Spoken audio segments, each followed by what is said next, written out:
Los oficiales de administración compararon su planificación de guerra con el lanzamiento de un producto. Todo esto era para garantizar que solo hubiese un argumento en la prensa y en las mentes de los estadounidenses, el suyo. Un asesor del Pentágono me dijo que era intencionado. Sabían que las cadenas de televisión preferían contar historias que proclamar eslóganes.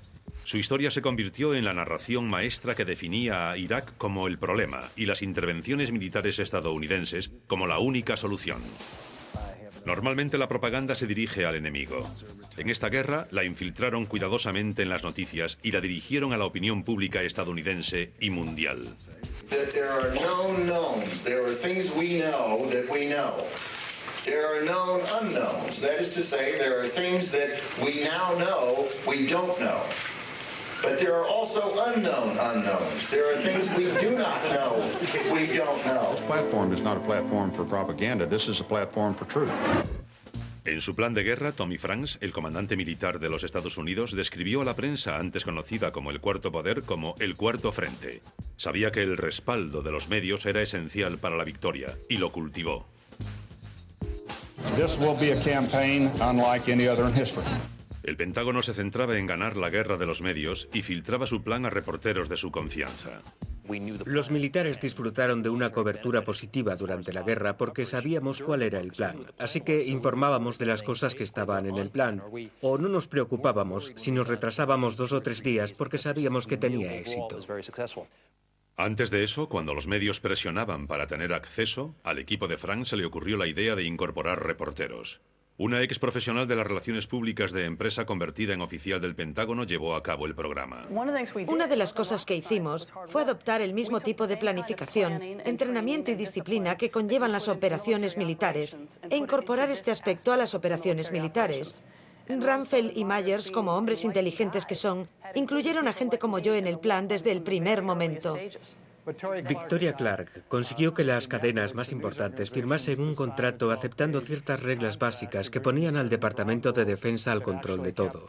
Veías a los reporteros con estas tropas jóvenes e idealistas que realmente creían lo que decían que estaba pasando. Íbamos a liberar Irak. Esos reporteros, en general, se identificarían con las tropas y su información sería muy positiva. Cuando lleguemos y ocurre cualquier tipo de incidente, por favor mantengan la calma y permanezcan en el autobús. Nosotros nos ocuparemos de la situación, ocurra lo que ocurra, lo más rápido posible. ¿Con qué organización trabajas tú, Tim? Sat.Times, una cadena de televisión alemana. BBC. CNN. Los Angeles Times. Televisión japonesa. Soy Gwendolyn Cates. Estoy aquí como enviada de la revista People. Y estoy con el batallón 200... 205, 165. Era la única periodista en una unidad de inteligencia militar. Formaban parte del 5º Cuerpo con base en Alemania. Y de hecho me invitaron a unirme a esa unidad porque uno de los comandantes me había conocido y le pareció que podía confiar en mí para contar la historia. Estos son sus kits de inyecciones de atropina. En caso de que se contaminasen y empezasen a notar síntomas de envenenamiento nervioso, tienen que... El Pentágono sometió a los periodistas asignados a cursos de entrenamiento, al parecer para enseñarles a sobrevivir. Sosténgala aquí y ajústesela. Asustaron exageradamente a los periodistas con un posible ataque químico, técnica diseñada para reforzar la amenaza de las armas iraquíes de destrucción masiva. La propaganda también estaba dirigida a los militares, era una amenaza inexistente. Estoy preparada. Estás muy guapa.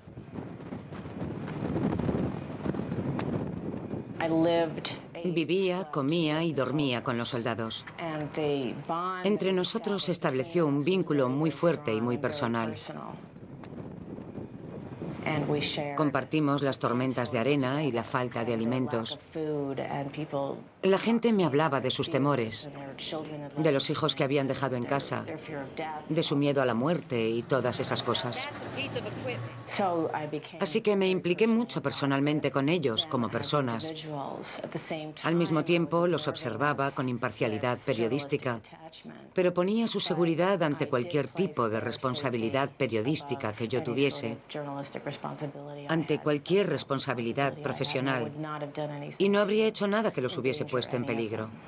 Lo que estamos diciendo es, ayúdennos a contar la verdad de lo que ocurre. El plan apenas tuvo mención en los medios de comunicación. En realidad, traicionaba un acuerdo establecido después de la Guerra del Golfo que decía, y cito, «La información abierta e independiente será el medio principal de cobertura». El Pentágono aprobó formalmente esa política el 1 de marzo de 1992. Aquí hay un interesante asunto de conflicto de intereses porque una de las reglas básicas de la ética periodística es que los periodistas no deberían aceptar nada de valor de la fuente a la que están cubriendo. En este caso, el transporte y sus propias vidas estaban siendo protegidas por estos soldados a los que estaban cubriendo. ¿Cuántos años tienes? 21. ¿Cuándo es tu cumpleaños? El 3 del 10 del 81. Es que queremos mandarte una felicitación. ¿Cómo se escribe tu apellido? Era raro porque cuando estuve allí no tenía tanto miedo por mí. Pensaba en cómo podría actuar en caso de que uno de mis soldados muriese o resultase herido. ¿Cómo podría actuar? La idea de asignar periodistas es como lo del síndrome de Estocolmo. Si pillas a un individuo desarmado y lo pones en medio de gente armada, acaba por adherirse a su causa. Parece que fue desinformación al más alto nivel.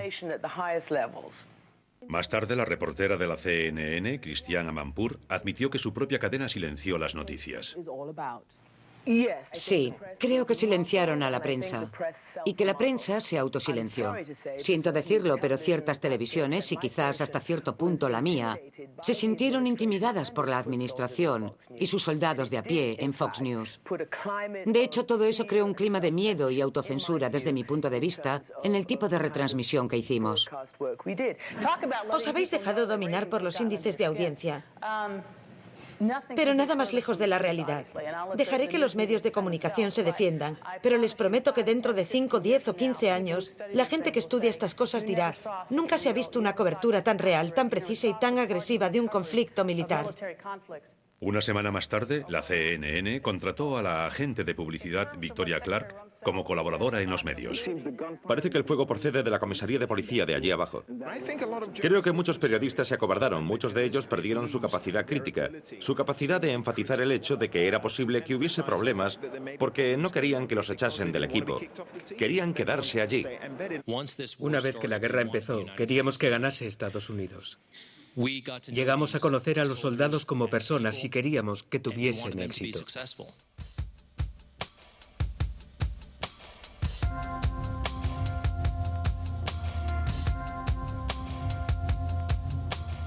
Si el Pentágono tenía un programa, las cadenas también lo tenían, y consistía en algo más que atraer espectadores. La guerra es uno de esos espectáculos de acción para los que viven los telediarios y cada vez más habitual en una era de postperiodismo. Todas las cadenas querían tener la cuenta atrás hacia la guerra. Vieses la cadena que vieses era casi indistinguible. 48 horas para la guerra, la hora de la verdad para Saddam. Con el respaldo del Pentágono, las cadenas de noticias moldearon su cobertura para maximizar los valores de producción, para hacerla emocionante. La revista Times llamó a ese enfoque espectáculo militar. El periodista Robert Pelton describe cómo se hizo. Estuve presente en algunas de las primeras conversaciones telefónicas entre Nueva York y la gente en Irak. Estaban organizando aquello como un rodaje cinematográfico. Había un canal llamado Lo mejor de las bombas, así se llamaba. Aquí se publicaba cualquier montaje bueno de cualquier cadena mediante señal por satélite, así que si estás cubriendo una historia tipo «Hola, estoy en el medio de la nada y vayamos a rodar», tenías este canal que solo emitía buenas explosiones. En segundo lugar, les dijeron que quitasen las cámaras de los trípodes. Queremos tener cine realista. Ya sabéis, moved la cámara, queremos ver dónde estáis, queremos que caminéis y habléis, ver que estáis en medio de algo. Todo esto es cierto. Un memorándum del Departamento de Defensa instaba a los comandantes militares a promover una cobertura de acción. Cito: «Se aprueba la utilización de carmín de labios y de cámaras en los cascos en las salidas de combate, y esto ha de ser fomentado al máximo». Si hubiese que usar un tópico, estaban allí para cubrir la gran historia. No olviden que lo de Irak fue inusual, ya que durante los primeros días una de las imágenes más memorables de la CNN era gente como Peter Arnett sentado en un tejado retransmitiendo la guerra como si se tratase de un partido de fútbol. Este es el 6º misil de crucero que nos pasa por encima en media hora. Todo el mundo centraba su atención en un periodista. Ese era el sueño de la vida de cualquier periodista que fuese a Irak. Estar en aquel lugar para una guerra bien pronosticada que iba a estallar. Si eres el tío que sostiene ese micrófono y está ocurriendo esto detrás de ti, serás conocido por eso. No es que seas conocido por tus investigaciones cuidadosas ni nada, es tu rostro, se trata de tu rostro. Y dependiendo de dónde esté tu rostro, eso dirá quién eres. Intentaban captar en televisión las salidas de los proyectiles, bombas estallando, y ese micrófono y ese rostro. Y eso es lo que da dinero. Solo hay que fijarse quién ha subido a lo más alto de la cadena alimenticia en el periodismo mundial durante los últimos 4 o 5 años. Básicamente hay 2 vías rápidas, tienes el espectáculo o la guerra. ¿Y a quién le importa el espectáculo? Si eres periodista te centras en la guerra. Las televisiones trabajaban sin descanso para producir la llamada mejora de vídeos, elementos como gráficos, promociones y música especial. We want you to know Eyewitness News is there. We're working on the front line, overseas and here at home. Se preparaban para lo que llamaban la inmersión de los medios. Su guerra era por índices de audiencia y por ingresos. Y aunque incluso el ejército promovía una cobertura de acción, el asesor del Pentágono, John Rendon, reconocía los peligros. Existe una convergencia de contenido, noticias, información y entretenimiento tienen que ir por separado. Ahora mismo la línea que los separa está desdibujada, solo hay que fijarse en cómo aparece la música de fondo en los vídeos de las noticias. Como una forma de dramatización, cambia la dinámica. Y si el vehículo que transmite esta información es siempre el mismo, entonces al espectador, al radioyente o al lector, les costará diferenciar entre las 3. La guerra que veías dependía de dónde vivieses. El mundo árabe vio una guerra diferente a la que vimos nosotros. Cambiaba de inglés a árabe y de árabe a inglés, comparando y contrastando historias, viendo los distintos ángulos y lo que se decía, porque al final eran historias diferentes, desde perspectivas diferentes. En las televisiones árabes veía cómo era la guerra de verdad, la sangre, el desastre que provoca el impacto de una bomba contra un edificio.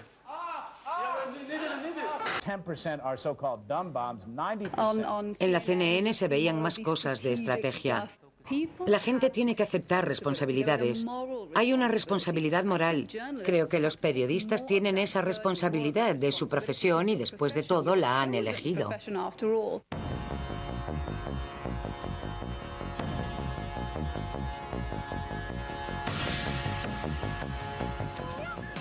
Estamos a 16 kilómetros del Pentágono, en Virginia, en casa de un coronel retirado de las Fuerzas Aéreas que ha estado investigando las historias de la guerra de Irak.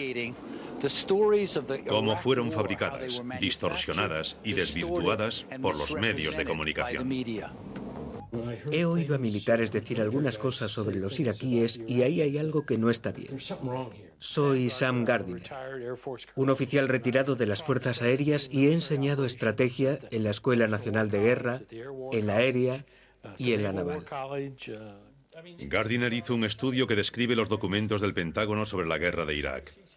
Él y otros periodistas revelaron cómo el dominio de la información promueve la influencia estratégica, cómo guió la guerra preventiva de la administración Bush, utilizando información engañosa como componente integral del combate político y militar.